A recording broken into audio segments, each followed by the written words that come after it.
안녕하세요.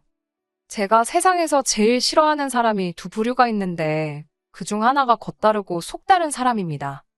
그리고 저희 어머님이 딱 그런 분이셨어요. 어디서부터 이야기를 해야 할지 모르겠습니다만 아무튼 어머님 때문에 찌질한 남편과 이혼까지 하게 되었으니 이건 뭐 감사 인사라도 드려야 할까요? 남편과는 대학 시절부터 알고 지내던 사이입니다. 다만 그때부터 사귀었던 것은 아니고 본격적으로 연애를 시작한 건 남편이 직장에 들어간 이후였지요. 참고로 그때 남편 나이는 29으로 저에 비하면 사회생활을 좀 늦게 시작했어요.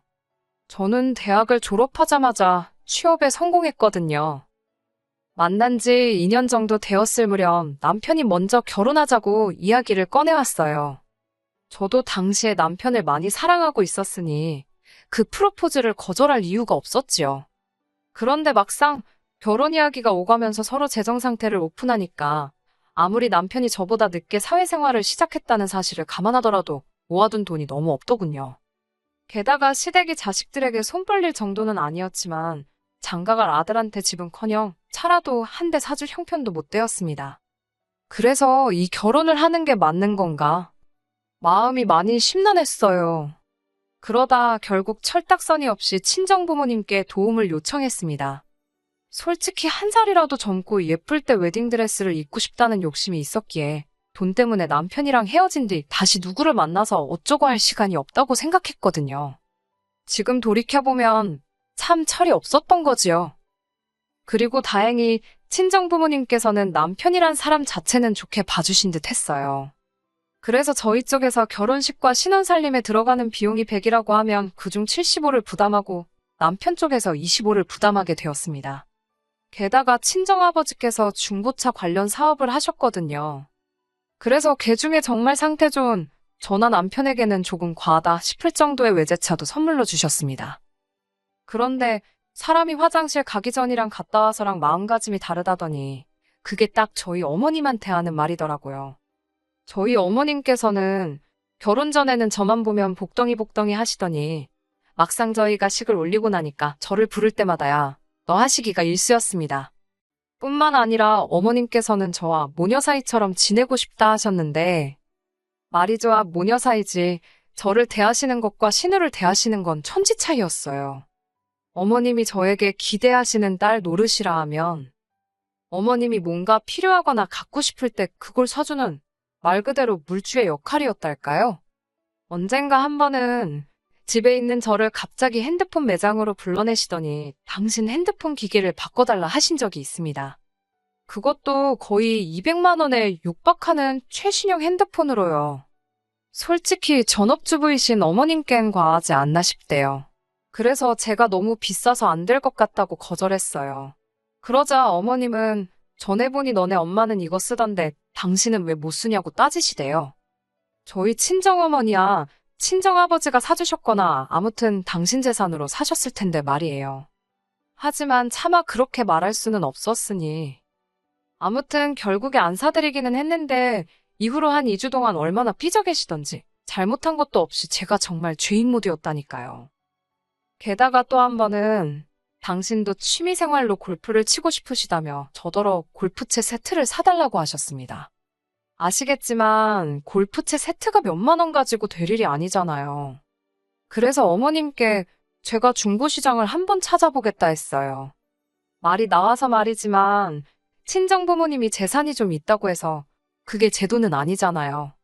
저는 이미 결혼하면서 친정부모님으로부터 큰 도움을 받았던지라 친정부모님께 더는 손 벌리고 싶지 않았고요.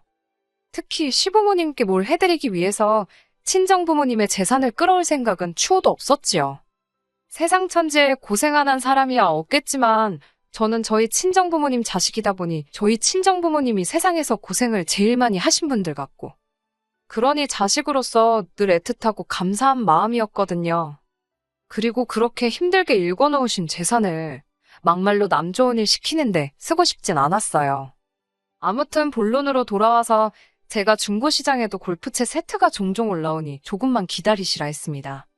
그러자 어머님께선 정말 불같이 화를 내시면서 니네 엄마가 치겠다고 했어도 중고를 사줬겠냐는 거예요.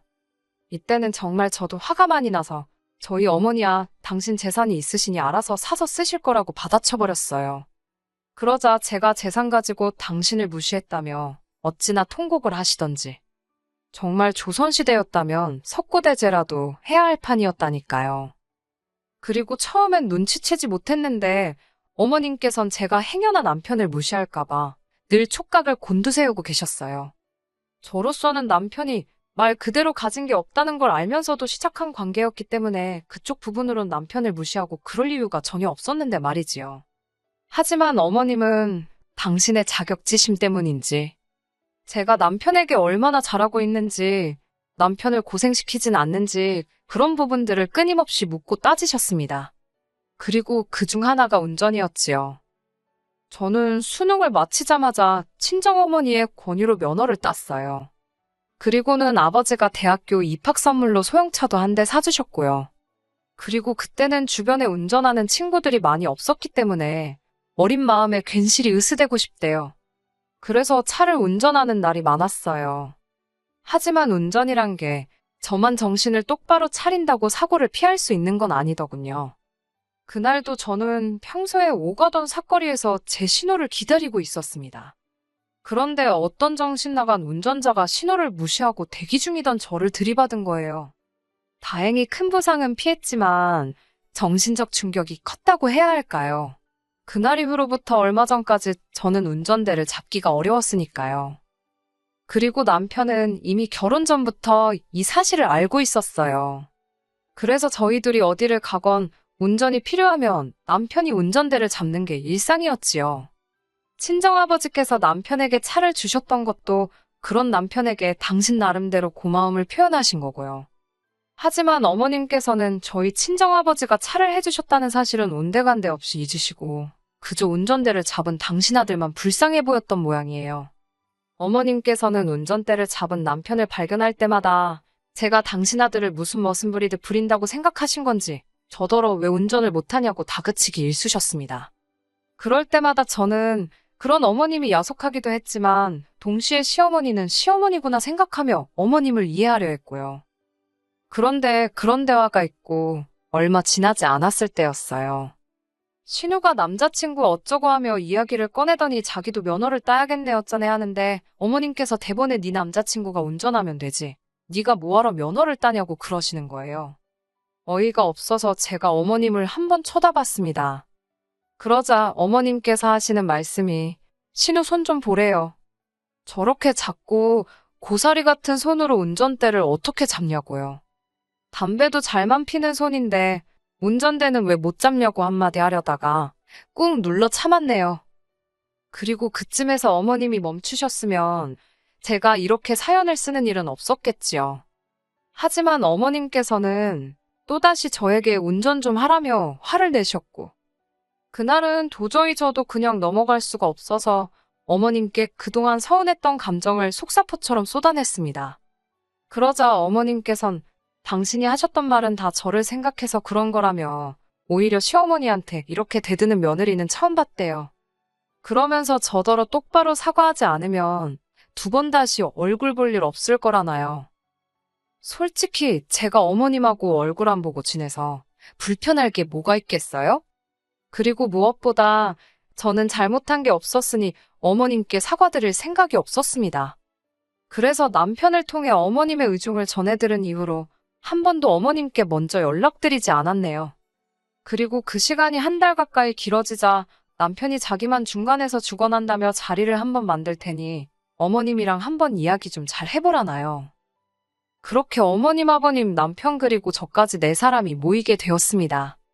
어머님은 당연히 당신이 사과를 받을 자리라고 생각하고 나오신 게 틀림없었어요. 저를 도끼 눈을 뜨고 노려보시는데 완전 너 한번 뭐라고 떠드는지 두고 보자는 식이셨거든요. 하지만 저는 제 입장을 이야기하러 간 거지 사과를 드리러 간 자리가 아니었습니다. 그래서 어머님께 신우한테 하시는 말씀과 저한테 하시는 말씀이 왜 그리 다르신 거냐고 물었지요. 그러자 어머님께선 기껏 나와서는 또 저따위 소리나 한다면서 화를 내셨습니다. 아버님도 저더러 너도 적당히 하라면서 어른을 이겨먹어야겠냐고 소리를 지르셨고요. 그리고 그나마 믿었던 남편마저 시어머니한테 죄송하다 한마디 하면 어디 덧나냐며 제 편을 들어주지 않았어요. 정말이지, 여기 내 편은 하나도 없구나 하는 생각에 눈물이 주르륵 나더라니까요. 결국 저는 친정부모님께 전화를 드렸고 그동안 겪었던 서러운 일들을 전부 다 이야기했어요. 어른답게 제 힘으로 해결하고 싶었지만 세 사람을 상대하려니 쉽지 않았고 생각나는 사람은 친정부모님밖에 없었거든요. 그리고 이튿날 오전 10시쯤 되니 친정부모님께서 저희 집 초인종을 누르셨습니다. 남편은 저희 친정부모님이 오시는 건 모르고 있었기에 특히 저희 친정아버지를 보고는 진땀을 빼대요. 친정아버지께서 남편을 앞에 앉혀두곤 왜 어머님이 그런 식으로 저를 대하시는지 대놓고 물으셨어요. 그러자 남편이 한다는 말이 어머님은 나쁜 뜻으로 그런 게 아니랍니다. 딸 같아서 그러신 거고 요새 여자라면 운전 정도는 하는 게 좋지 않겠냐 그런 뜻으로 이야기하신 건데 제가 너무 예민하게 받아들인 거라나요. 그리고 신우일은 동생이 아직 어리다 보니 어머님이 보호 차원으로 운전하지 말라고 하신 거고 나름대로 어쩌고저쩌고 변명은 해대는데 솔직히 말 같지도 않았어요. 저희 친정아버지도 그다지 귀담아 듣지 않으시는 눈치였고요. 그리고 그날 점심 급하게 시부모님과 저희 친정부모님 그리고 저희 부부까지 6명이 만나게 되었습니다. 저희 친정아버지 성격이 원래 쇳불도 당김에 빼랬다고 뭔가 하시겠다 생각하면 빨리빨리 처리해 나가시거든요. 아무튼 그렇게 식당에 도착하니 시부모님이 먼저 와 계시대요. 양가 부모님께서 짧게 인사를 나누셨고 저희 친정아버지가 먼저 자리를 공짜로 빌릴 순 없으니 주문을 하자 하셨습니다. 그렇게 각자 불고기 정식 하나씩 시키고 저희 친정아버지가 먼저 말문을 여시대요. 사부인께서 저희 딸아이를 그렇게 아껴주시고 생각하시느라 애정어린 잔소리를 하셨다 들었는데 맞냐고요. 그러자 어머님이 냅다 맞다고 그런 마음으로 한 거라고 하셨습니다.